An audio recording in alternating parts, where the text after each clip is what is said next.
Deadliest, most horrifying mythical creatures from world folklore. According to Japanese folklore, when a spider becomes 400 years old, it gains magical powers and the ability to shapeshift into a woman. This creature is known as the Jorōgumo. Her name means binding bride or entangling spider. A Jorōgumo has the face of a woman, but spider legs emerge from her back, and venom drips from her fangs. If that's not enough to make you shit your pants, she can transform into both a beautiful woman and a massive spider. She usually lives near waterfalls and forest paths, waiting for lonely travelers. Imagine you're a woodcutter in Edo period Japan, alone in the forest chopping wood, when you suddenly see a beautiful girl near the Joren Falls playing music. She notices you, smiles, and calls you over. And being the gooner you are, you start following her, completely drawn in by her beauty. She leads you to her home and bam, trings a horrifying hybrid. Sticky silk threads shoot from her fingertips, and before you can react, you're wrapped in a cocoon and hanging from the ceiling. She returns night after night to slowly eat your body like prey. Jorōgumo are extremely hard to kill. The most effective weapon against them is fire. They are highly vulnerable to flames. And burning their webs is the best way to destroy them. They can also be weakened by relics or charms used by shrine priests. The best strategy, however, is simply to avoid them altogether. Don't travel alone near waterfalls or forests, and don't be a gooner. Be suspicious of unusually beautiful women wandering around remote areas. And if you ever notice unnatural amounts of spider silk, leave immediately. La Llorona is a central figure in Mexican and Latin American folklore.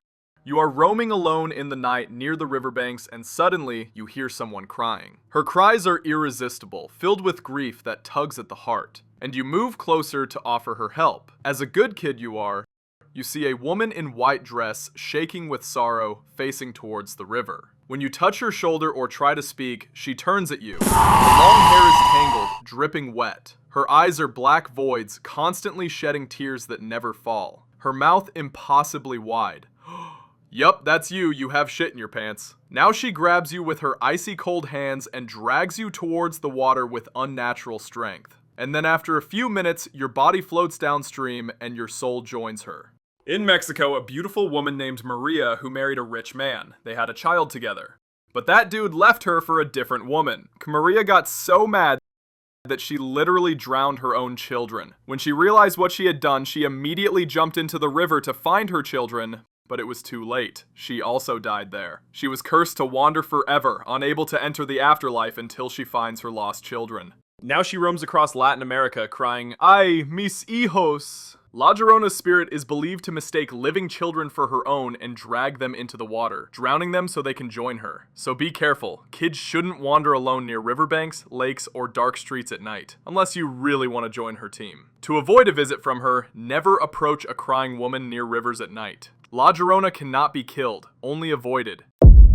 You're walking home late at night, and this handsome guy approaches you with the warmest smile. He's charming, speaks softly, offers to walk you home because it's dangerous out here. Aw, how sweet, right? But while you're admiring his perfect smile, you don't notice what's hidden behind his head. Under that long hair covering his skull, a massive hyena face with jaws that could snap your bones like twigs. Welcome to the Kishi, one of Africa's most disturbing demons from Angolan folklore. This thing literally has two faces. A gorgeous human face in front to charm you, and a horrifying hyena face in the back to devour you. Talk about trust issues. The human face does all the talking. He's polite, attractive, makes you lower your guard. And like the trusting person you are, you follow him. Big mistake. He leaves you somewhere quiet, away from people, away from lights. That's when both pairs of eyes suddenly open. Both mouths start breathing. The charming smile disappears. The hyena face snaps forward with razor-sharp teeth and clamps down on your neck. You're pinned with inhuman strength. You can't scream. The hyena jaws tear through your flesh, and within seconds, you're dead. Then he drags your body into the bush. Pleasant dinner date, huh? If you don't want to become Kishi's midnight snack, here's what you need to know. Fire hyenas fear it, so carrying a torch keeps this demon away. Never walk alone at night. If some stranger seems too perfect and tries to isolate you, run. Dogs can sense the hyena spirit. If animals start freaking out near someone, trust them, not the smile. Can you kill a Kishi? Technically yes, but good luck. Iron weapons can pierce both faces, but you must burn the body completely or the spirit returns. Traditional lore says a hyena bone dagger works best, but let's be real. Where are you finding one? The real trick is never letting it get behind you. Once that hyena face locks on, escape is impossible. If you're sleeping in bed at night and suddenly see a beautiful, pale, seductive woman with huge eyes staring at you through the window, and you find yourself falling in love with those enchanting eyes, well, you should know those eyes can fall for you too. Because if her eyes weren't scary enough, her lower half is literally a giant serpent, thick as a tree trunk. In Greek mythology, Lamia was once a Libyan queen, and her lover was none other than Zeus. They even had children together. Such a sweet little family, right? But one day, Hera, Zeus's wife, killed all of Lamia's children. You're probably wondering what the heck her problem was. Well, Zeus had a wife but still went for a side chick. Pretty sad, honestly. She could have just killed Lamia alone, but nope, she went full rage mode. Driven insane by grief, Lamia transformed into a monster. She began hunting children and their mothers, drinking their blood and stealing them from their beds at night.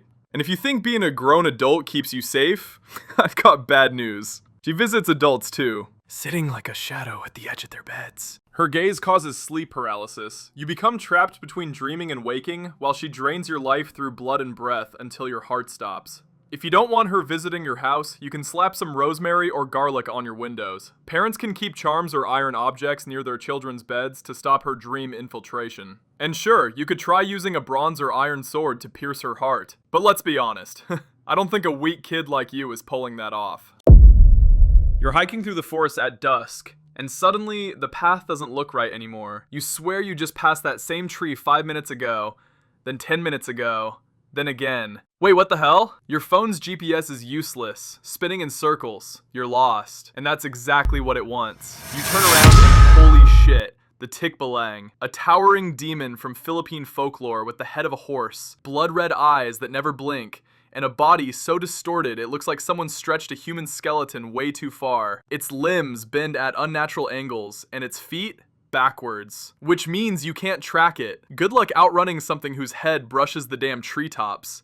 This thing is a master of mind games. It doesn't just chase you, it traps you mentally. The Tikbalang manipulates the forest itself, creating fake paths that loop endlessly. You walk for hours thinking you're escaping, but you've actually been going in circles. Your mind starts cracking, panic sets in, and that's when those glowing red eyes lock onto you. You freeze. Your legs won't move. It starts walking toward you, slowly, each hoofbeat echoing like a death countdown. Now here's where it gets worse. It either jumps onto your back and rides you like a horse until your spine snaps, or it just tramples you with inhuman strength. Either way, you're done. Not a fun way to go, honestly.